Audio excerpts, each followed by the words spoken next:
Everyone, and welcome to this week's update. I hope you and your families are well. So far we have weathered the storm at school. First week back was a very successful week, and thank you to all the staff and students for making it so, especially with the snow at the end of the week. Thank you for everyone making it in, and we were able to make sure that we were able to provide high quality education to everyone in. We had about 13 staff off across the site, but we were able to cover internally where we needed to get some supply in, so we were able to provide that. And next week, it's still looking good. Currently, as of Sunday afternoon, 2:30, we are looking like it's going to be okay next week as well. But obviously, these things could change. We know that. We know schools locally are getting impacted. Schools nationally are. There are very, very few supply teachers we can call on when you contact agencies. And so if we do have more staffing absence, we may have to close year groups, as I said last week, and that may be last notice. And I'm really sorry if it is. And we will try and avoid that wherever possible and continue to provide high quality education, as you know, is our tradition. So thank you very much for supporting us with that. I just want to talk about testing and the isolation procedures. So on the screen now you have got what happens through isolation, and it really is around testing and testing regularly. We do have a stock of LFDs in school, so if your children do want to take some home, then please get them to ask, and we do have some we can give out. But as you can see, it's now gone down to 7 days isolation if you're able to test on day 6 and day 7 and get a negative LFD. So you can see that isolation starts as soon as you get either a positive test or symptoms. That's the quickest way possible. You take an LFT test and hopefully that comes negative. If it's positive, you have to isolate for 6 days at least. You then have to take a test on day 6. If it's negative, you continue to isolate. If then you take an isolation, an LFD on day 7, and it's still negative, then your children can return to school or you can return to work.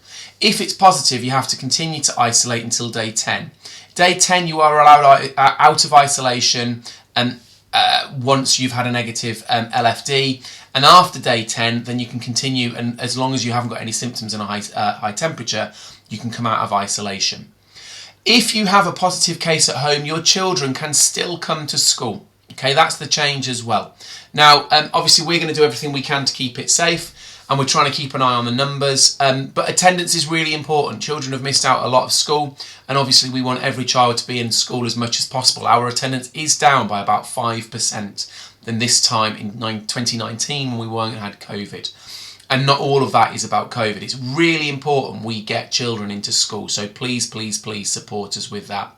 And that's the biggest message I can give today, is making sure that if your child is able to come to school, is not symptomatic, and is feeling well, that they should come to school. And finally, we're trying to, as I said last week, keep it as normal as possible for children across the phases, from reception to year 11. And this week we gave out mock exam results for year 11s. Because obviously we did our mock exams just before Christmas. We've got another set in March time, hopefully COVID permitting, to make sure that we're getting the year 11s in the right place as possible to get them the best grades as possible. And those results are looking really strong. So well done to all the year 11s. We're still running our community kitchen. Since September we've made over 1,000 meals, and we've given those out to local communities. And I think it's really touching now that we're now getting in contact with people from the community who have no link with the school, just after support and help, and I'm really proud of the fact that we're able to support them. St Augustine Centre is still able to play football on a Friday using our facilities with the refugees, so we're really proud of the services we're able to provide the community. And we've just, since December and January, we've just added new staff members to a parent liaison team, which Mr. Deek, who many of you will know, will be leading on. We've added people to our attendance team, so we're able to really provide more and more support for getting everyone into school and making sure that they're well and supporting families out there. So that's it from me this week. As I say, we will keep in touch if we have to make any sudden changes. It is challenging at the moment in schools, but I know that you're supporting us, and I know that you're asking your children to do the same, and thank you very much for that. Okay everyone, take care, and I shall speak to you again next week.